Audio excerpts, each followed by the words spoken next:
Namaste, Venus lovers. Welcome back to my channel. This is Dr. Danny. All right, so today's video is going to be about Venus in retrograde through Leo, a little bit of Cancer, and then her rebirth as the morning star.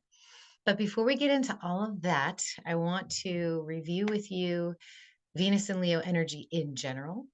I want to just kind of talk about a few things before we get started into the transits, just a little bit of housekeeping. We'll review some of the previous energy towards the middle of July, and then we will dive right in. Okay. So, briefly, let's just review. If y'all haven't seen the Venus Leo transits part one, I guess this is essentially part two. I go into the story of Venus and Leo energy, and it's essentially the energy of the Egyptian goddess Sekhmet and her story in mythology, where she was commissioned by Ra to embody Hathor, or Hathor embodied her, and to deliver the redemption as the Eye of Ra to humanity, because Ra was very upset with humanity. So Sekhmet went on a bloodthirsty killing spree, killing all of humanity, and she couldn't be stopped. The energy was just too powerful, too strong. And so they decided they were going to trick her, and she came across a field of jars full of beer that was dyed red with hematite and ochre. And she, thinking it was blood, began drinking and drinking and drinking. And then she became inebriated and kind of stopped her killing spree. Angered by this trick, she considered not returning to the sun god Ra. One of her jobs was to ferry him, or to escort him through the underworld, so that the sun would rise in the morning. So they were worried that, if Sekhmet disappeared, that the sun would not rise again. So, on the intervention of Thoth, who in our story is actually syncretic with Mercury, convinces her to return to the sun god Ra. So we've gone through this energy, this fiery, hot, angry, like Venus and Leo energy, and now it's slowing down. It's considering its options, and on the 22nd, Venus stations retrograde and begins the return to Ra. And that story is basically the story of Ascension. The planet Venus is the only one of our planets that goes through sort of a death, or a descent, a death, a rebirth, and an ascension process. Which is really, really interesting. If you look at astrology, that is also the energy of our galactic center with Ophiuchus and Scorpio. There, you have a descent, a death, and a rebirth. So I love all of this energy. I think this is just really amazing that the story is playing out in the heavens above us. Um, Guys, let me know in the comments how you did with that Venus in Leo, at least in the direct motion from June 26th to July 22nd. Um, so those of you Venus lovers, this is just housekeeping stuff, that got in on the retrograde level up package with the reports and the recordings, I am in direct contact with all of you by email. I'm going to be reaching out to you guys a little bit after the star point to set up the one-on-one follow-up calls that we talked about. And that'll be probably happening in September. I've been having such a great time reading y'all's Venus energy. There are like millions of permutations of Venus. If you think about conjunctions and aspects and the signs and the houses, and it's just amazing. And I want to read every single one of you. I want to know every single Venus energy out there. So those of you that missed all of that, if you're just tuning into this channel, don't worry, stay with me. I'm going to be doing a very detailed video on the Venus star point around August 13th. And in that video, I'm going to show all of you that missed out on the Level Up package how you can book a call with me to review your Venus retrograde energy and how that went for you. Because if you guys didn't see my Venus story video, please go see that. This retrograde is can be very impactful. The last one I went through, there was a lot of change and a lot of awful things going on, ultimately for my betterment. And then 8 years prior to that, when Venus was retrograde in Leo again, went through another sort of crazy life events. So, when I saw this energy coming several months ago, I wanted to be ready for it myself, but I also wanted to help other people get ready for it and kind of create an awareness of what we're getting ready to deal with. So anyway, that's that in a nutshell. After this retrograde season ends on September 4th, very shortly after that, we're going to have eclipse season. And we're going to have one of the two great American eclipses that are going to be occurring for us in the next several months. On October 14th, look this up. It's the Great American Eclipse. It will be an annular eclipse, so it won't completely block out the sun. You'll get to see a little bit of the sun, but it'll still be a pretty spectacular event. Then we have a lunar eclipse on October 28th.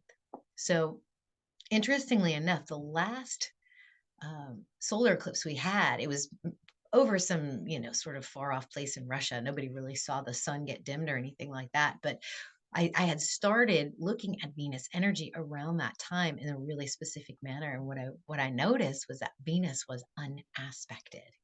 And in this next solar eclipse, she only has one aspect. She's going to be aspecting Saturn. So we have a lot to talk about. We have a lot of work to do when eclipse season comes. So stay tuned with me on that. All right, let's review a little bit of celestial mechanics. I'm so sorry, you guys. I know you guys don't like that all that much, but it's really important to understand how this energy is moving in the sky. So the first thing I want to show you is basically our sky. Okay, so this is about right meow when this video is going to go live, and you're going to see in your western sky a little bit after sunset the tail end of being able to see Venus. Okay, guys, so I would recommend that during the first week or so of this trip, get out there and see what you can see. Okay, because this is what sunset's going to be looking like, at least in Texas, where I am. I don't know about the other parts of the world, but this is where I'm at. And so as the days move on, Venus is going to dip lower and lower and lower into the sky, and we're not going to see her for a minute. Okay, the next time we're going to be able to see her is on the other side in the morning. Okay, so we're just going to watch this here. Actually, we should go to the morning hours so that we can observe the dawn. Oh, look, there's the heliacal rising of Sirius. We talked about that in the last, oh, shooting star. So let's see if we can see Venus now.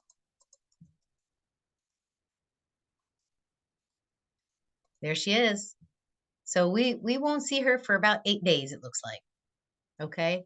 But first thing in the morning, a little bit before sunrise, you should be able to see her clear as day. And she will be getting higher and higher and higher into the sky. And after she stations, it's a little bit harder to kind of to make out. She's still actually retrograde, but then on the 4th, she begins direct motion. And I'll show you guys that in the 3D solar system in a moment. So now we're looking east here, guys, okay? All right, let's look at the solar system real quick. This is right meow as well. So this is Earth, and so we're looking at that sky that we just went through on Stellarium. This is that from this perspective. And what I want y'all to notice is that Venus, look at how close she is to the Earth. Holy cow, that is some powerful energy. There's a distinctly unique harmonic frequency between these two planets. Okay. And as Venus gets even closer to Earth, like watch this. So we're going to approach the star point here. I want you all to see how close that energy is. 2 light minutes away, whereas the sun is 8 light minutes away. So that means a transmission to Venus would only take 2 minutes to get there. Whereas opposed to Mars, it would probably take like 15 or 20 minutes to get a transmission over there. So Venus is super close. This energy is so powerful, and it's right in our backyard, especially during this retrograde. So as we keep moving through the retrograde, August 4th is when it appears to move direct again. And then we also have a Venus or a Mercury retrograde. So right at the tail end of Venus retrograde and stationing direct, every single planet with the exception of Venus and Mars are going to be retrograde at that point. So that's super interesting. So that's the period of time we're going to be watching from July 22nd through September 4th. All right. And then I just want to show you once again this beautiful harmonic frequency between our two planets and the sun. This is Earth from our perspective. This is the sun. This is Venus. This is a pretty quick video, so we'll just watch this real quick. So here, when Venus does a retrograde loop, which is right now, that's what we are seeing. This is called a Venus star point. Oh man, this should be tracing. Hold on, let me see if they do it again. Oh yeah, there it is. There's the trace. Okay, let's see this again. But what I want you to see is this tracing that Venus does from our perspective. There you go, retrograde loop. That's a star point. That's August 13th. This next one is actually going to occur in the constellation of Pisces. So it takes 8 years, 8 Earth orbits in order to complete this pattern. It takes Venus 13 Venus orbits around the sun to complete this pattern. And we get a 5-pointed star. So we have 5, 8, and 13, which are 3 numbers of the Fibonacci sequence. And also, I read in a really old book not too long ago that the same face of Venus always faces us during these star points. I have to find it in another source before I can like officially report that. But what that would mean, guys, is that Venus is essentially like tidally locked with the sun and the earth for one face to be showing us. Also, her day is longer than her year, and she rotates backwards in her spin. So a lot of very interesting celestial mechanics with the planet Venus, and I hope you all appreciate that. And I hope that wasn't too long for you guys. All right, so now I have a super important question for all of you. I don't know if you guys want to look at this transit grid in Prometheus because you're used to that, and I can work with that. Or if you want me to kind of look over my notes and share with you the transits. This helps me kind of stay focused, but it might be super confusing for you guys. And I got some comments that maybe I was jumping around too much, kind of going too fast through this information. So what I'll do is I'll just show you my notes just so I can show you the work that goes into this, and then we'll dive into these transits. But let me just start with July, and then for August I'll show you real quick, and then I'll switch to the transit grid because I don't want you guys to get overwhelmed with the notes that I look at. The really long transits that are occurring right now and will until August is Venus trine the galactic center and Venus sextiling the south node and trining. I'm sorry, trining the north node and sextiling the south node. So these energies have been going on for a long time. And all of it up until this point where you see these stars was conjunct with the planet Mars. And if you've been following my story, what you've had over the last several months since Venus entered into Taurus. So remember when Mars was stationed retrograde and he was hanging out in Taurus for like 6 months. I mean, it was horrible. It was like just this slow, apathetic Mars that really didn't want to get anything done. And then Venus kind of caught up to him as soon as he entered into Gemini. And we talked about Venus and Taurus. And this whole spring and summer, Venus has been kind of following in the footsteps of Mars and all the transits and aspects that he's been dealing with, almost following that will, following the desire. And now that she's slowing down and stationing retrograde, Mars is just going to keep moving direct. And so now that energy of Mars is separating from Venus. So what do we get? Did she get what she needed from that will? Does her will stop? Does her will just kind of fizzle out? It's hard to say. I kind of like the idea of, you know, Venus as Sekhmet slowing down in the inebriated state when she was strict, and then in this last week here of station direct, deciding to head back to Ra. All right, so with that trine in the galactic center, that's super important. If there's something already in your galactic center at the moment, that means that the current Venus energy is tapping into that. And so that your journey with Venus retrograde is going to be very much tied to whatever energy is in your galactic center. Now, she's also trining in sextiling nodes, and that's also very long. She did it part of the way with Mars, and then right here on the 18th, when their energy started separating, she's doing it by herself. Okay, so there's an evolutionary aspect to this Venus in retrograde as well. I hope y'all caught my Cancer new moon video. I go into that in great detail. And then just a few days before this video, or actually the day this video will be coming out, Mercury is heading into Leo. Mercury, remember, is syncretic with Thoth in our story. So he's coming to Venus to tell her, why don't you need to go back to Ra. It's very important. Um, okay, so Venus is going to station retrograde on the 22nd, as well as Chiron, right? So Chiron's been a player in the previous Venus story, especially during the May transits and through Cancer, because there were squares to Chiron.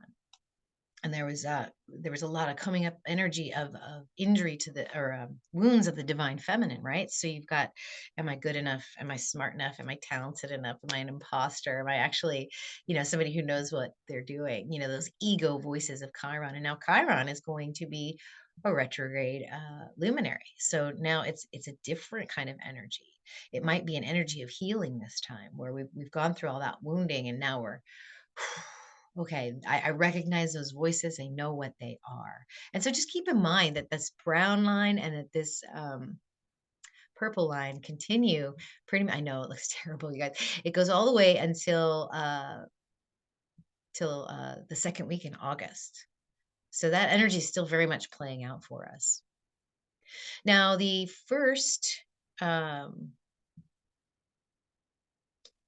first transit that I wanted to talk about with you guys was Venus conjunct Mercury. All right. And we already kind of talked about that a little bit.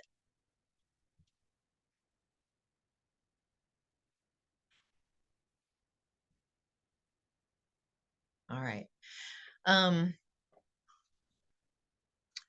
Yeah. Okay. So the first one is from 722 to 730. This is this yellow line right here. What you've got is Venus retrograde, conjunct a direct Mercury in Leo, conjunct the star Regulus. And once again, this feels like that expressive and heartfelt plea from Thoth to please return to the sun god, please go back to the home constellation.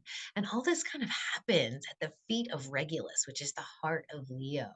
It's that kingly star that we get.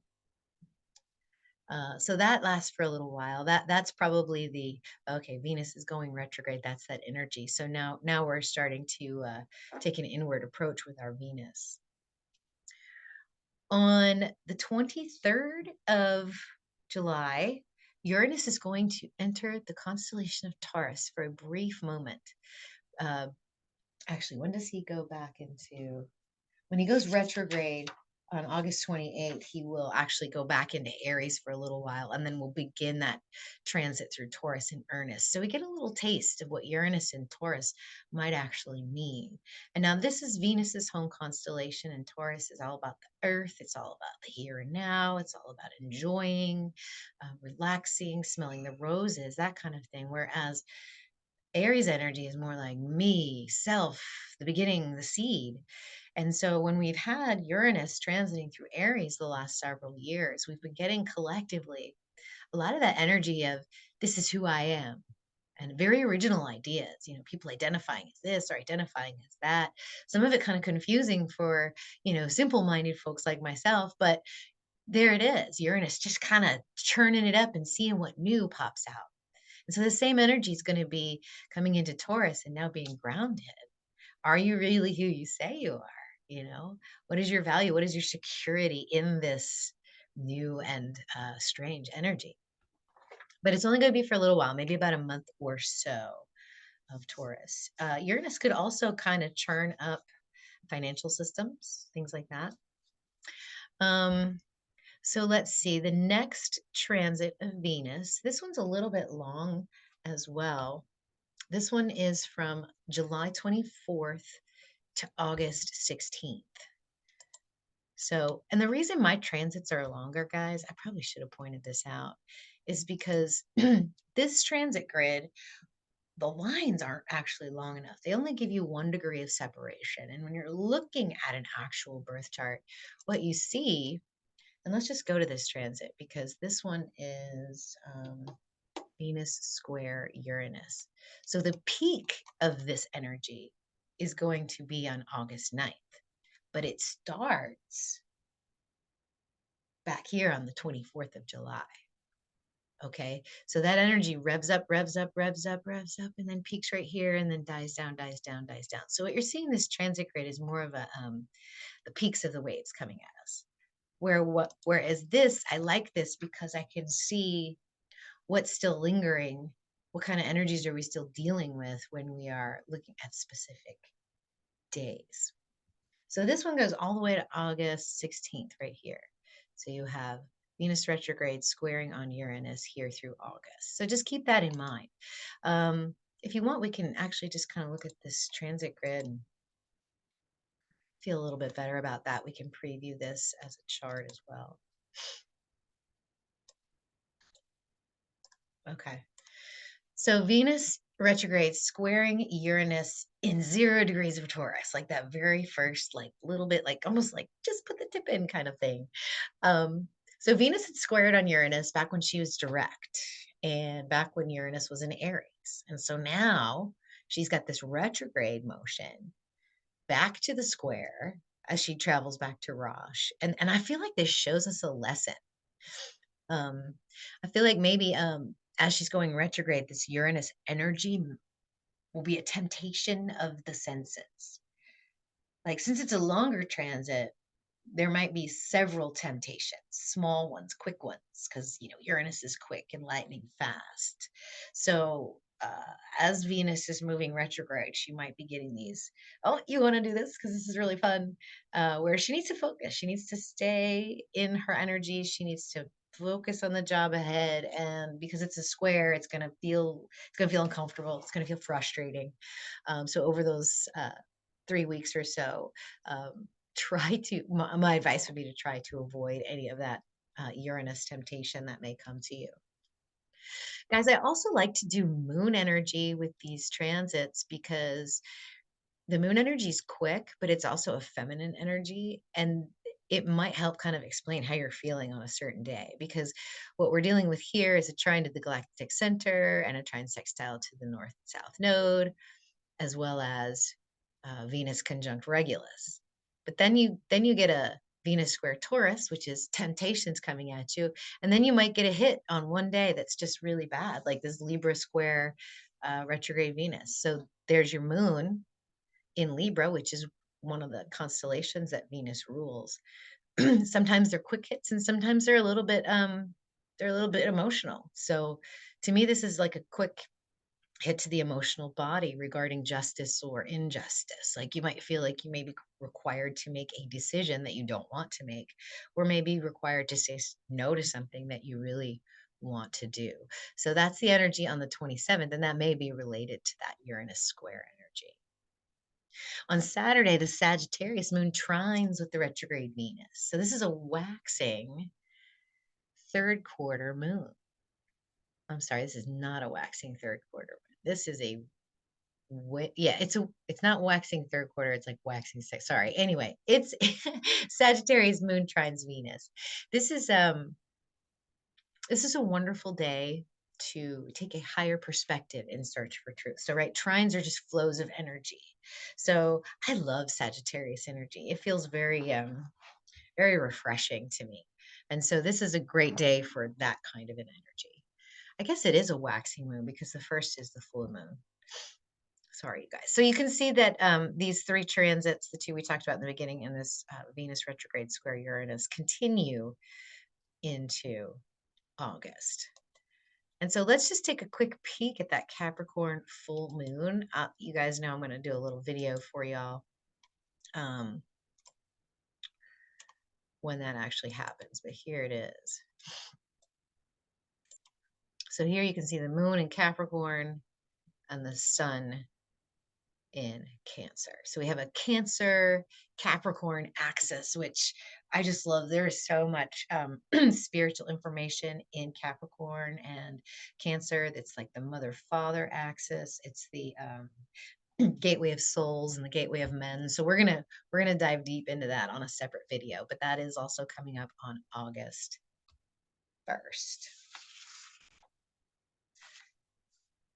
Then we get, on the same day, we get Venus trining on retrograde Chiron. So we have retrograde Venus and retrograde Chiron squaring on each other. And this is going to start right here. So this is that orange line. So the red line is our square. These are our trines, and this orange line is another trine. And this is a nice, nice, nice long trine. It goes all the way to the 27th of August. So remember all that square energy with Chiron? Now we're going to get a trine energy, and they're both going to be retrograde. So maybe we get a reprieve from those ego voices. Yeah. Because when they were squaring back in May, Venus was transiting through Gemini and conjunct the star Sirius. And she was literally hot on the trail of Mars. Now she's trined in a retrograde transit as well as a Chiron retrograde. So here we are, once again, just sort of addressing those egoic wounds of the divine feminine. Am I good enough? Am I smart enough? That kind of thing. So this is a good time for healing. This whole month of August, just get into your space Venus, recognize that those ego voices are not yours. They are the wounds of the collective divine feminine, and we are healing her within ourselves so that we can heal the collective. On Wednesday, the 2nd of August, we get a Aquarius moon opposing Venus retrograde. These moon energies are quick. They're quick hits, but I like to talk about them because what is a moon in Aquarius opposing Venus mean? I feel like this is a minor aspect where the returning home retrograde Leo has in Leo, Venus has to balance with what she needs versus what the collective needs or what Ra needs, right? So maybe she's got an adoring public that is distracting her. Once again, it feels like this moon energy and this Uranus energy are distractions or tests, as Venus begins and goes down with her descent. Um, and then there's some really big events happening. On the 4th of August is my solar return. So I might actually do a video that day too, just a birthday chart, so you guys can see how we do that in astrology and what that means. Sunday, the 6th, we have a moon in Pisces trine on Venus.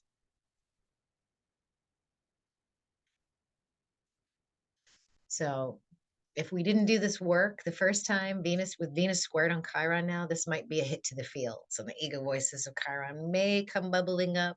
That's why not all trines are good, especially if they're with Chiron. So hopefully we've been doing the work. Hopefully if you guys are just joining me, you've been at least feeling that energy and working through it. And if you've been with me this whole time, you know that we have been working on that for sure.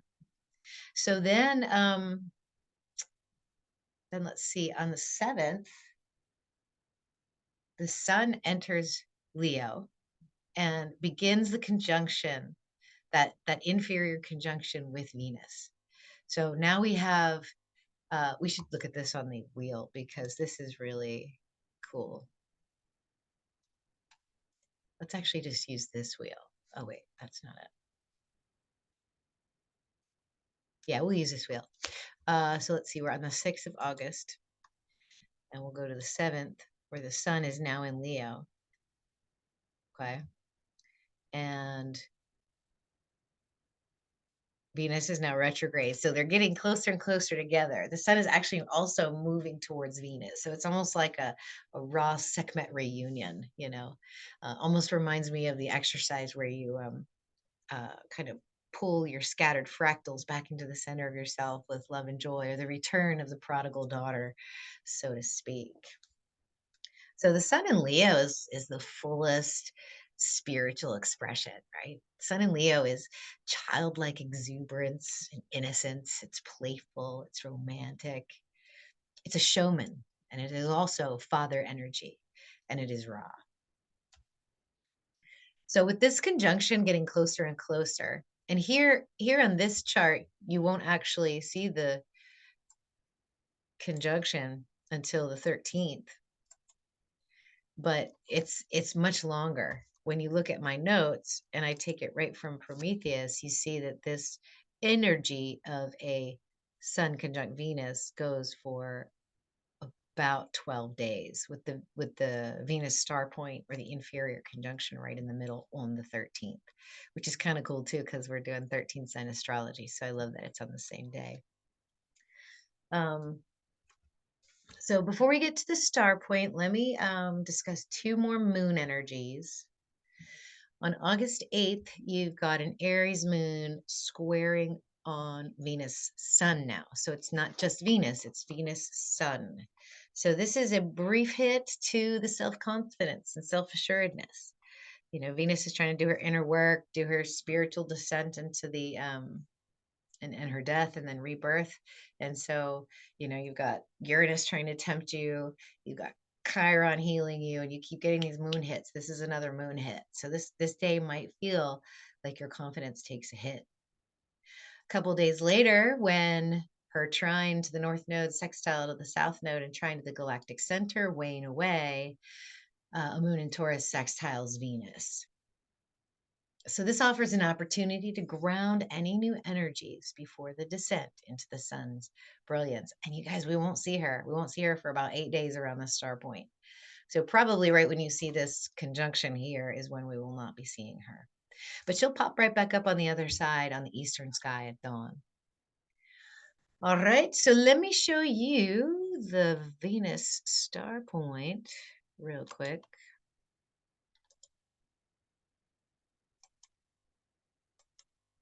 Let's put these guys down a little bit. Actually, you know what? Let me just do this. We're already kind of on it. Okay, so it's the outer wheel we're watching, guys. Okay, so here it is. Here's the Venus star point. You have Venus, Sun, and Leo. You got Mars and Mercury in Leo. South node in Virgo, Pluto in Sagittarius, Saturn in Aquarius, Neptune in Pisces, North node in Chiron conjunct in Pisces, Jupiter in Aries, and Uranus in Taurus. And then the moon here in Cancer as well. Okay, so this is what the Venus star point looks like. I am going to release a detailed report for this day for the collective. We're going to go over all of the general aspects, just so you guys can get a taste of what this conjunction might feel like for you. And if you guys have already gotten your Venus star point, then this inner ring is you guys, and the outer ring is the actual sky. Okay, so let's see what's next. Let's see what is next after the star point.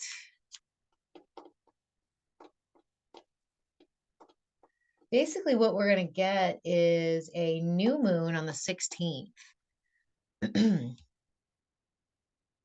And also a Venus squaring Jupiter in Aries. So this transit's going to start, and this one's going to last all the way until the end of September. I didn't even make a September calendar because we're only going to the 4th.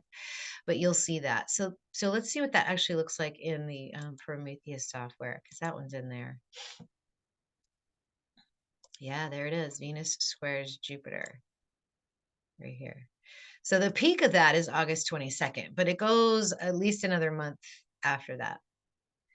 Okay, so Venus squaring Jupiter. Now we've got Venus, who's still retrograde. She is a baby morning star. So she's going to be feeling this energy until she stations direct as well.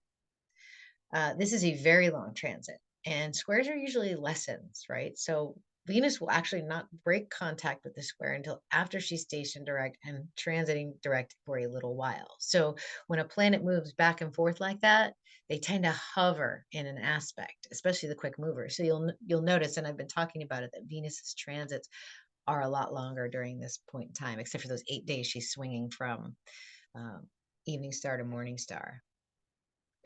So this feels like to me, since she's a baby morning star, the growing pains into the new self-identity of the morning star Venus. You guys are going to feel a shift. You probably feel like a little bit of energy is waning right now, but you're going to feel like this. There's like, it might be a breath of fresh air, or it might be a revelation in whatever it is that you're dealing with. So yeah, so after this, we have a bunch more moon energy, and then we have another trine on Chiron at the very end. So let me get you guys through this moon energy, and then we will wrap it up. We'll just follow it on the calendar because things kind of start to die down here after the Venus star point. There aren't a whole lot of aspects that are really worrisome. So, I mean, other than that, the square that we're dealing with Jupiter. So, okay.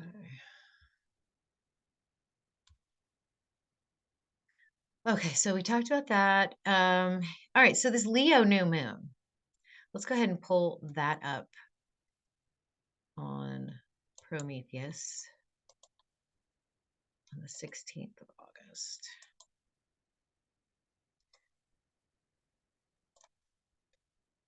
Okay, so here it is.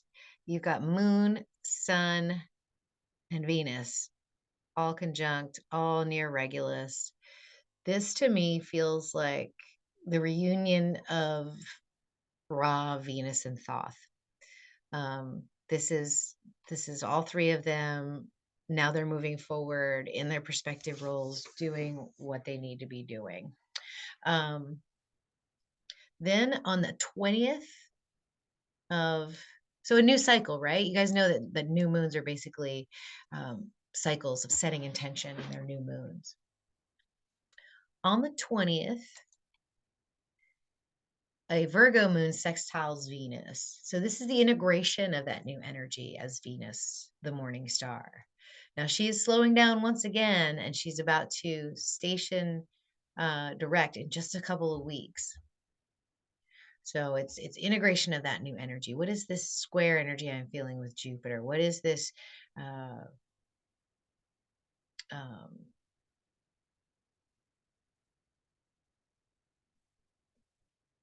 yeah, this red line. Oh yeah, this is the Venus trine Chiron. Okay, so we have Venus trine Chiron. We've got Venus conjunct Sun. We've got a Leo new moon, and then we get to this Virgo sextiling with this integration. On the 23rd, Mercury's actually going to station retrograde. So now what you'll have in just a few days after Uranus stations retrograde, you're going to have all of the planets, except for Venus and Mars, in a retrograde transit. So this Libra moon also squares on Venus that same day.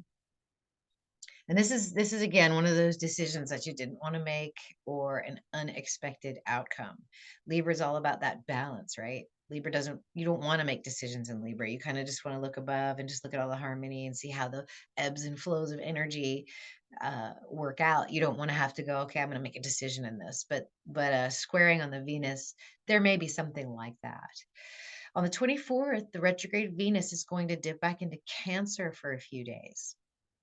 Okay, so a totally, completely different energy now on that Venus square Jupiter energy. A totally different energy with the Venus in retrograde training on Chiron.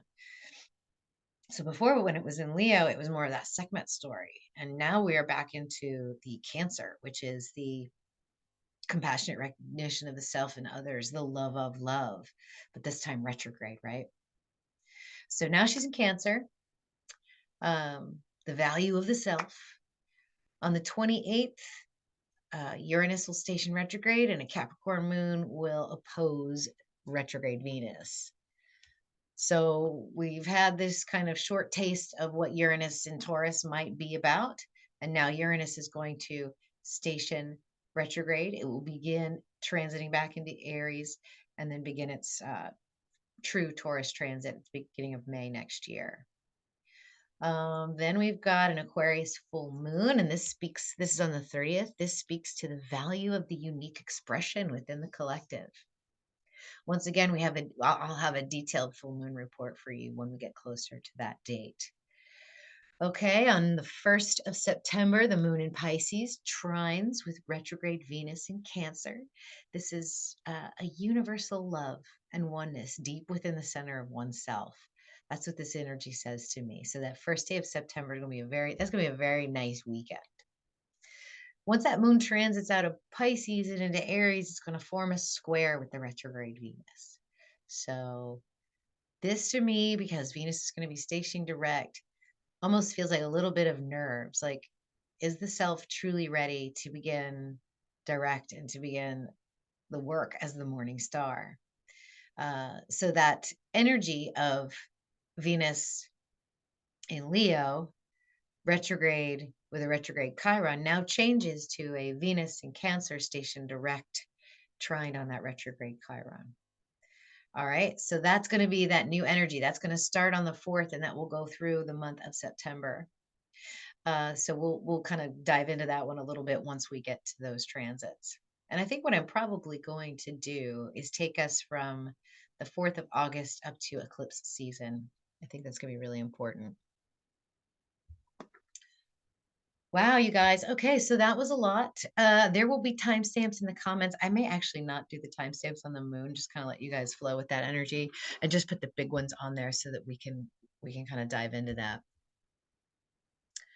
Let's go ahead and let me just point you out to a couple of things. Friend me on or follow me on my Facebook page, Dr. Danny, Physician Astrologer. I post updates. Here's the new moon update for the last one we had. I'll put the full moon and the new moon updates here, as well as any sort of interesting energy updates that pop up for me. Then I also want you guys to come over here and to check out my website, drdani.com. Go under 13 sign astrology. You'll get your true sun sign dates. You can also click on this link and get a free chart. This is free for you to generate a chart on the website. So you can go over here and I will bug you with my deals and you can generate a chart here. It's powered by Mastering the Zodiac. Athen Commenti is the creator and owner of that website, who's also a 13 sign astrologer, by the way. So, yeah, so guys, that is all I wanted to share with you. Please give me a thumbs up if you love these videos. And any of you that are still lurking out there, please just go ahead and subscribe to my channel. You won't be sorry. I have all kinds of great information coming at you. We have eclipse season coming. It's going to be really fantastic. Um, so follow my Facebook page, subscribe to my channel, check out my website, drdani.com. And until next time, when eclipse season begins, I'll see you then. Namaste, guys.